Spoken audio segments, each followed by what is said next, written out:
Chosen generation, with an call for to show of his excellence.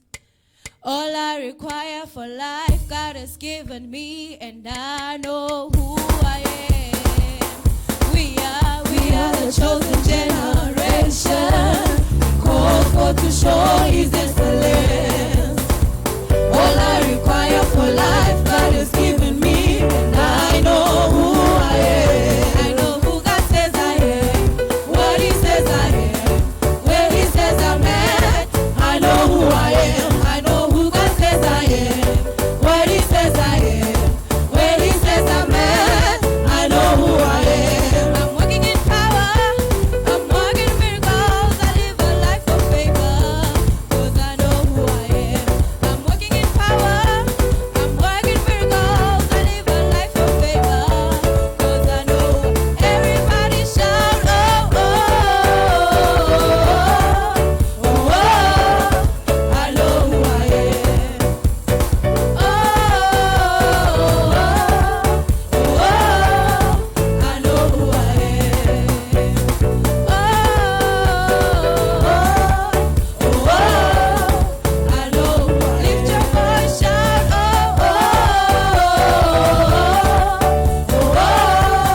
Take all the glory, Almighty God. Take all the glory, all the glory. Oh Lord, take all the glory. Take all the glory. All the glory. All the glory. All the glory. Almighty God, Take all the glory. All the glory. Oh Lord, take all the glory. take all the glory. All the glory. All the glory. All the glory. Almighty God, take all the glory. All the glory. Oh Lord, For your faithfulness. for your faithfulness, your power and your love, take all the glory. All the glory. All the glory. Oh Lord, For your faithfulness. For your faithfulness.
Jesus, we open our hearts. Lord, do what you always do. Jehovah Jireh, we are here to meet with you, Jesus. Meet with us at our point of need. We worship you, Lord. We worship you, Jesus. Just worship his holy name. Tell him he's good. Tell him he deserves all the praise. We worship you, Lord. We worship you, Jesus.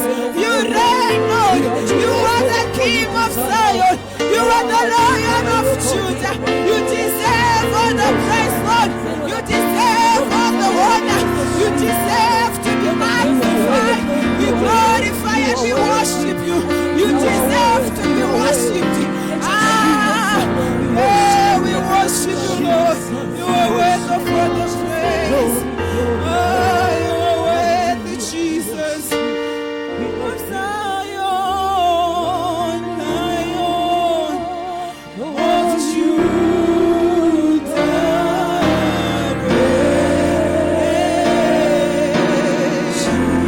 worship you, Lord. Hallelujah. Hallelujah. I just want to greet each and every one of us this morning. May you just clap hands for yourself for coming to worship the Lord this morning.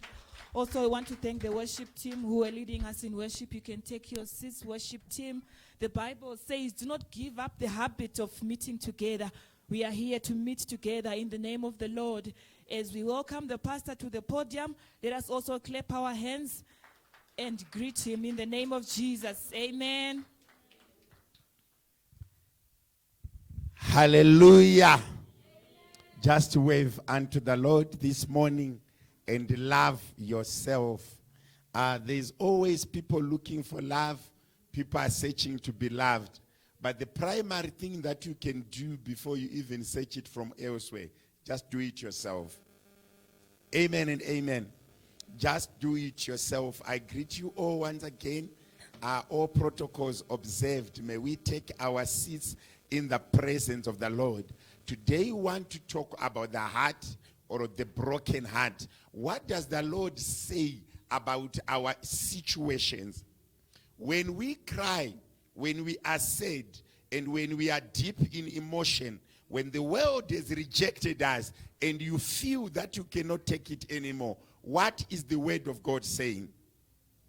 Each and every one of us, there are moments in life, there are times in life when the journey just gets tough. Remember, there's no one with answers. Starting from adults, presidents, leaders of the state, army commanders, armed forces, even the pastors, there is time in life when you cannot just take it anymore. Life gives you that. When you wake up, you ask yourself, is it worth to continue? If it's not worth, then what should I do? Amen and amen. I've realized in life that when the devil comes to kill, to destroy, sometimes he's not doing the physical damage that many people see. Or sometimes the devil is not destroying in the manner that a naked eye can see. You see a multitude of people walking. You see 1,000 of people walking. And you say, all is well. But deep inside, people have got challenges. Unfortunately, in life, there are challenges that can be shared. And there are also challenges that cannot be shared. You cannot just share with anyone. Why? Because you don't even have a description of what you are feeling. You can't even express it. Sometimes it's something that is burdening your heart and your mind, but people next door to you, they cannot even understand it. If you explain your situation, they don't see any problem. It's only you who feels that way, but people around you don't feel it the same way. They don't see the problem. Hallelujah. What is a broken heart? When we refer to broken heart, what are we really saying? Because a broken heart is a metaphor for intense emotional stress or a pain one fuse. So a broken heart is not something that you can see physically. It's not something that you can touch. It's not something that you can express. It's inside you. That's a broken heart. Many times, a broken heart, when you feel that way, people around you don't see.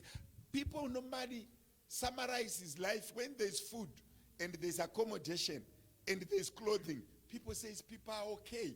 Why? A naked eye can't read into people's emotions. When Jesus came on earth, when he declared his mandate, the first thing that he said is, I've come to heal the brokenhearted. If you refer to the book of Luke chapter number 4 verse 18, one of his mandate was to heal the brokenhearted. If you read Psalms 34 verse 18, one of the greatest appreciators of God, or the man after God's heart, he says, and he wrote it this way, he is close to the broken-hearted. Meaning to say, when it comes to heart matters, you don't need other men. When it comes to emotional stress, you don't really need a brother or a sister. It's deeper than that. You need to refer back to the Creator. You need to refer back to the manufacturer who created the heart. That's why he said, I have come to heal the broken-hearted, the people that have got emotional stress. People that cannot handle it anymore. Unfortunately, we try to write books. We try to express human feelings. But there's no one who have done it better. Because there's nothing that you can put as human feelings described and it suits everyone. Meaning to say, emotions of each and every one of us, they differ from one person to another. It's not like a Mercedes-Benz or a car or a Toyota or a chef that you can send to a garage and get repaired. One part fits all. When it comes to heart matters, each and every person have got their own needs and requirements that cannot suit another. That's why you see, if we are exposed to challenges or we are exposed to problems, we react in a different way. Why? Our emotions are not the same. God did not design them the same. So many people, when Jesus came on earth, there were so many ills, and there are still so many ills, that the world cannot even manage. I was talking to my wife this morning, and I was telling her, we have single department where we have single men and single ladies. No one really in the society see a problem. As long as they can eat, dress, come to church, and participate, go to work, everything is okay. But the fire burning inside them and the challenge of raising kids and the stigma, no one really takes attention to that. Why? People cannot read into people's bodies. People cannot read into people's minds. People cannot read into people's feelings. They need to ask to go back to Christ. We have the pride of offense. It's more written in magazines, newspapers, and in social medias than attending to it on the ground. No one really takes the pride of the offense except for publicity. People bring a bag full of maize and some old clothes, and social media and cameras, they are all over, taking pictures and saying we have done it to them. But who is managing their emotional being? Who is attending to their emotions? Who is attending to their loneliness? Who is attending to their feelings? You have clothed the body. You have given the body food. But what about the emotions? What about their feelings? What about that which they lack? Who has the explanations? Then you see the word of God saying, I've come to heal the broken-hearted. Referring to say, when it comes to heart matters, we need Christ. When it comes to sensitive things, we need Christ. When you can take it, when you can't take it anymore, you need to go on your knees and to start to pray. There's no any other person who can understand you better than Christ. Well, that's why he said he has come to heal the broken hearted. If you check the scenario in which Jesus was moving and in which areas did he go to heal the sick and the deprived, when he met the men with many spirits in his name, in his body, in him, and he referred to it as Son of Man, why have you come to destroy us? Because we are many. People were providing a solution of chains. People were providing a solution of negligence. If he's in the graveyard, he cannot hurt anyone. Why? The graveyard is already a dead place. But when Jesus came, he went on to address his emotional feelings. He went on to address his emotional being. Unfortunately, those that are privileged, they have a tendency of silencing the non-privileged. You look at the word of God saying, Peter, John, and James, knowing very well that they were walking with the Messiah and they have a mandate of walking, being armor bearers to the Messiah, when they came to the blind Bartimaeus, instead of confiding in Bartimaeus, taking him to the forefront for healing, they were telling him to keep quiet. Many at times, when you have emotional damage, when you have emotional hating, when you have an emotional instability, when you feel you can't take it anymore, what the world can do to you is to silence you further, is to give you comfort and repeat the word, all is well. When you feel like crying, when you feel like pain inside you, when you feel the fire burning inside you, what the best thing the world can do to you is to remind you all is well. One person came to me one day and told me, Pastor, all is well. I said, no, it is not well. Then he said, but what should you do? What should I say? I said, you at least say, let's pray. Let's take the problem further than what we can do. Let's take the problem deeper than what we can do. Let's pray. Let's take the emotions. When the Bible says, the word of God says, let your desires be known unto you. At one moment it says, bring your burdens unto me.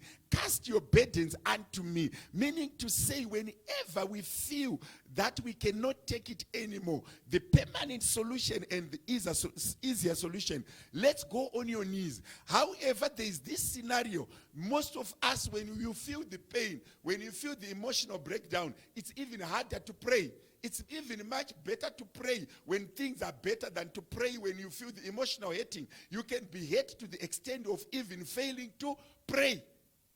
The confidence to pray, the courage to pray, the energy to pray normally goes away the moment you feel the emotional hating.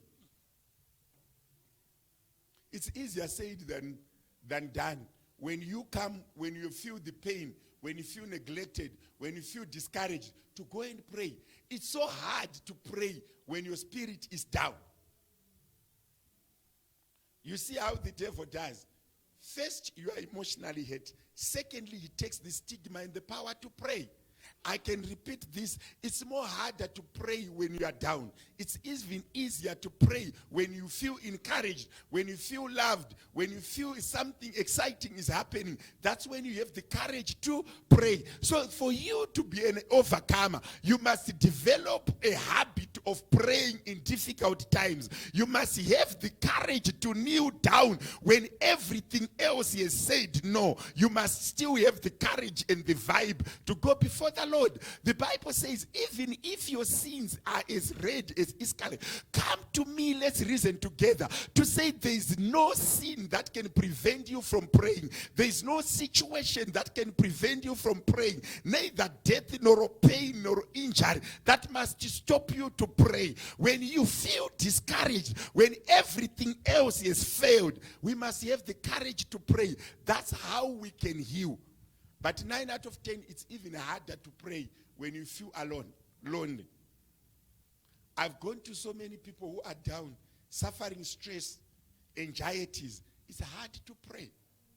You feel the pain, and you can't make it yourself. You feel the pain. Sometimes even if you think you are praying, you are not praying. You realize after some minutes that I've purposed to pray, but I'm not praying. So there is need for you to teach yourself to pray before the time, to say, God, whenever I am burdened, teach me to pray. Whenever I feel lonely, teach me to pray. Whenever I feel discouraged, teach me to pray. Prayer answers all things. However, it is even hard to pray. So many versions say, when Silas and Paul at midnight, after they were imprisoned, they feel deserted and they feel injustice has been done to them, they were praising at midnight. Sometimes it's better to sing than to pray. You feel inside you, I can't even pray. Then singing becomes better. I think that was the condition of Paul and Silas.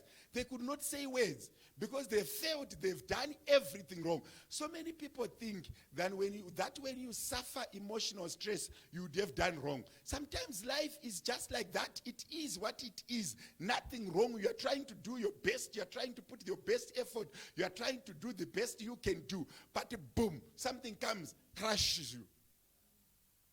It's not every time that we find ourselves in emotional stress that we can control. There are certain situations that you find yourself in, and you ask even yourself the question, why? Why do I need to go through this? What have I done to deserve all this? What has happened from inside me or around me for me to go through this? There are certain moments when there are no answers to yourself and people around you. They cannot even tell you why you are in that situation. It is what it is, no answers. You can even ask 1,000 questions, but there are no answers. That's when you need to know that there's someone who created me. And he came to heal the broken-hearted. He came to listen to the broken-hearted. He came to raise people with mental breakdowns, people with emotional breakdowns, people with emotional instabilities. I've told many people, and I want to repeat it to this. If you want to go far, be a giant in prayer. If you want to go far, be a person who can pray against the circumstances, who can pray against waves. When the waves and the normal thing that is to soak, you need to pray. When a normal thing is to give up, you need to pray. When a normal thing is to fight physically, you need to pray. Wars and battles are won in prayer. But it's not easy. I'm telling you, it's very easy to pray when you are holding your children, when they are breathing okay, when they are looking good. But if your child starts to stretch their hands and pretend like they are dying, it's hard to pray. The logic thing is to run. To call an ambulance becomes logic than to speak a word. It's very difficult to pray when you suffer heartbreaks. It's very difficult to pray in circumstances that demands action. I was asking somebody one day and says, what is the strength of a true Christian? And I said, a true Christian is someone who prays when everything is against them. Because other people even ask, is there God in this world? When things have crashed, when everything seems to crash against you. But the strength of a Christian is to always rise up from challenges, to always stand up from challenges, to make sure that you have maintained your heart not to be inflicted pain, to make sure that when something that gives you emotional stress comes, you know that Jesus is the answer. You refer to the rock. You refer to original source of power. I always visit hospitals. I sometimes pray for people. But there's times when you look at it and say, Lord, be it you, not me, nor people around me. Let it be you. Let it be your voice. Let it be your actions. Why? Life demands so much from us to the extent that answers are limited. Can I repeat this? Life is demanding so much from us. Answers are limited. When you are broken-hearted, when you feel emotional stress, you need to pray. Many people Do you know one character of emotional stress? The moment you suffer it, people around you always have a tendency of going away. Once you suffer emotional stress, once you suffer heart matters, people around you have a tendency of deserting you. And it's easier to attract friends in good times than to have friends in bad times. The moment you find yourself stressed, 9 out of 10 you are alone. Many people have deserted. Even the close ones, they have a habit of going mute. They are neither there nor not there. One person called me and said, Pastor, I'm in a situation. All my family group members, I can see they've Bluetoothed me, but they are not saying anything. People have a tendency of going mute when you really need them. You see, you can attract a multitude to invite them to a feast.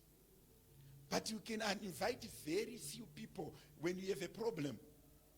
Many people live a life of a graph. When you are young and with nothing, you have 1 or 2 friends. When you go at the peak of your powers with money and resources, you have 1,000 friends. When you are going off peak towards the end, you are also the same way you started. People have deserted you. So what am I saying? We need to trust in the power of prayer. We need to refer back to Christ. For us to limit or minimize the number of heartbreaks we have is, do you know what does God do for you when you have a problem? One thing that I've learned and that have kept me in ministry as a pastor is when I get shaken, I trust more in the Lord. When I feel the burden, I pray more. When I was young in ministry, whenever I had something unbecoming, I would go and share with my wife. But now I've realized I'm not doing it good to her. If something unbecoming comes to my mind, I take it to the Lord. She can pick, this man is not okay for a day or two. But I will never share and say, you know, they are saying, you know this. Because you already taking a broken, a tattered heart and share it to someone to also break their heart. Sometimes it's better when you feel the burden to go on your knees than to share, to pray than to share. Why? Because you are causing further damage and you are saying it to them knowing very well is that the product, the outcome is pain but no answers. Why? Because certain things in life, they don't get answered by human beings. They need Christ himself to come and answer. David says, I take refuge in Christ. I take my refuge in Christ. I was talking to somebody when they lost their job. And they're saying, today I'm going to share with the family that I've lost my job. And he was given 2 months notice. That after 60 days, chief, no work. And I said to him, why are you sharing with your wife and your children?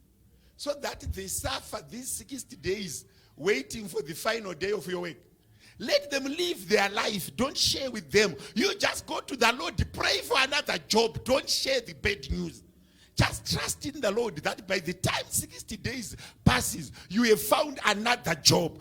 Trust in the Lord. Don't share the bad news. People start to feel we may not go to school. We may not pay our rentals. We may lose our food. We may lose our status. For 60 days, it's good time enough to pray. It's good time enough to secure something. And you tell them as news, you know what? These people dismissed me, but I've got another better offer. Because even if you tell them, is your child going to help you apply? So why are you causing the pain? Sometimes people are taking their burdens to other people to create more burdens instead of just carrying that emotion to Christ. Take that burden to Christ. Kneel down and say, the Lord, you said I am a provider. That which you said upon me is now threatened. Come and let's reason together and fix this problem. Have an attitude of taking your problems to Christ. Have an attitude of relying on Christ than sharing. Do you know what sharing does? If you have 50 rand, you share it. It means you have given someone 25 and you remain with 25. That's sharing. And sharing is not always a solution. A solution in terms of heartbreaks, emotional stress. Let's go back to the rock that is higher than us and say our story. A problem shared with Christ is more powerful than a problem shared with men. How do you treat your emotional stress? For me, over the years, if there's a problem and I pray, I feel better. That the moment I know I've surrendered this problem to Christ and I depend upon his answer. You know, there's this statement that says, with Daniel, it's up to you, Lord, either to fight for us or to leave us in there. But we have done this in your name. Learn to take your emotional stress to Christ and depend on what he wants to do for you. That alone, you have solved a problem than taking it. Sometimes people we share with, I'm referring to people here with their parents in their old age. If your parents are still there and alive, maybe in their 70s or late 60s or early 80s, you come and tell them your problem. What are you doing? You are causing them high blood pressure. You are triggering their sugar. You are triggering their problems. And yet they are not going to have a solution. Why are you not sharing with Christ a better rock, a better answer, a better outcome? One person was calling their mother. The mother is 84. Mommy, here there's nothing. I'm almost coming to suffer with you. Is it a good statement? Is it a good decision? Why are you not going to Christ? When you learn to depend on Christ, when you learn to trust in Christ, when you learn to believe in what God can do to your life, that is the beginning point of wisdom. I want someone this morning to do this prayer with me. I want us to go before the Lord and start to pray. That God, I want to manage. You have come to heal the brokenhearted. Whenever, if you are already brokenhearted, but if you are not saying, whenever I go through this situation, I want you to heal me.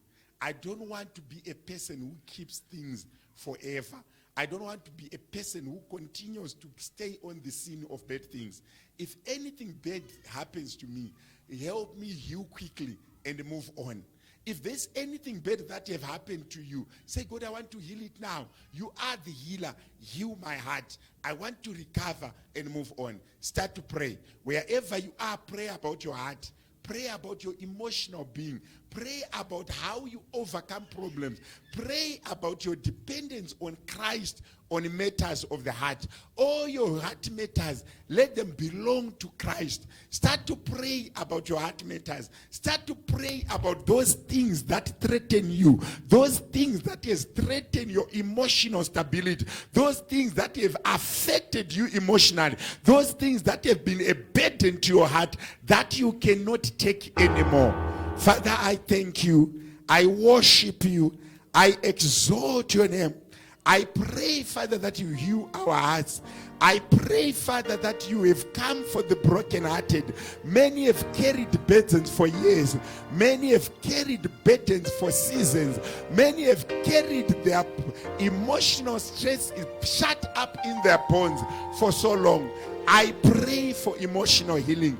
I pray that the brokenhearted be healed. I pray that the broken hearts may be healed, may be remembered, may be taken. Father, I pray. I worship you. I exalt your name. I magnify your name. Let your will be done, Father, concerning our situations.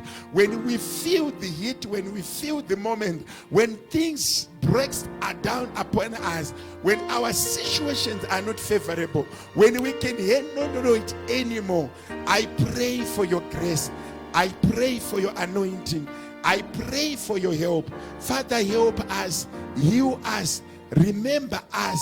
Father, I pray that your grace may be upon us as we live this life and get healed in you and receive our healing in you. Father, we worship you.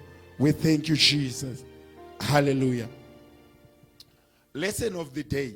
I want you to know that your heart matters are not safe with men. They are safe with Christ. Wherever you go, remember that whatever is a burden to you, always share it with Christ. Take it to Christ. Return it to the master of life. May God continue to bless you. Invite another person next week to the English service. May God continue to do so, protect you, guide you, and give you the peace of the heart. Be blessed. We may pay our offering as we leave the auditorium in Jesus' name.